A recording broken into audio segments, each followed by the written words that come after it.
Իսկ միթե թալանված այս ընթացքում ցակ ու ցրիվ չի լինում, ցակ ու ցրիվ չեն անում։ Ոչ,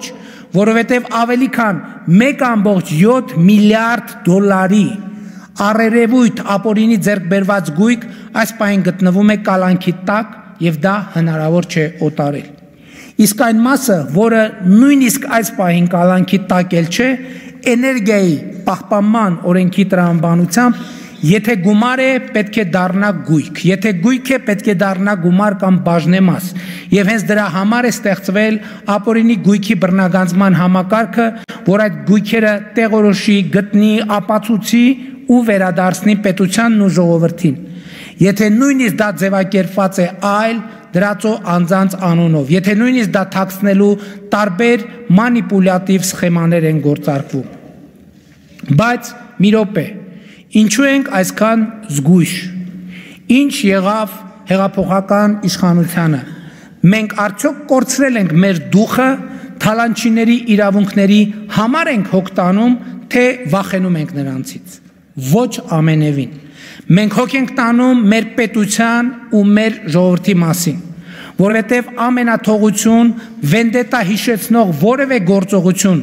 այնպիսի վնաս կհասցնի մեր պետության միջազգային կերպարին ու հեղինակությանը,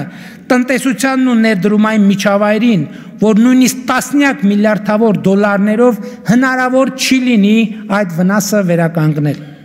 Այնքան կմեծացնի նման գործողությունը եւ տրամաբանությունը արտաքին անվտանգության մեր առանց այն էլ արկա խոցելիությունները, որ նման ճանապարհով գնալը կնշանակեր գործել ընդդեմ պետական շահի։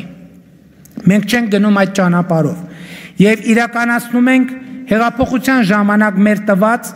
վենդետա չիրականացնելու, օրենքի եւ իրավունքի գերակայություն հաստատելու, Հայաստանը օրենքի եւ օրինականության երկիր դարձնելու եւ թալանվածը վերադարձնելու մեր խոստումները։ Մենք պաշտպանում ենք մեր ժողովրդի իրավունքը, որ թացը չորի հետ չխառնվի, որ որևէ անմեղ մարդ բանտում չհայտնվի, որ արդարություն ու արդարադատություն լինի երկրում եւ ոչ թե վրեժ կամ հաշվեհարդար։ Նաեւ այն պատճառով, որ մեր ժողովուրդը չի սիրել եւ չի սիրում բռնություն, մեր ժողովուրդը չի սիրել եւ չի սիրում ամենաթողություն, մեր ժողովուրդը չի սիրել եւ չի սիրում անարդարություն։ Իսկ ինչ կասեմ արդարության եւ արդարադատության մասին։ Միթե այստեղ մենք հասել ենք այն կետին, որ ուզում ենք հասնել եւ ո՞րն էր այդ կետը։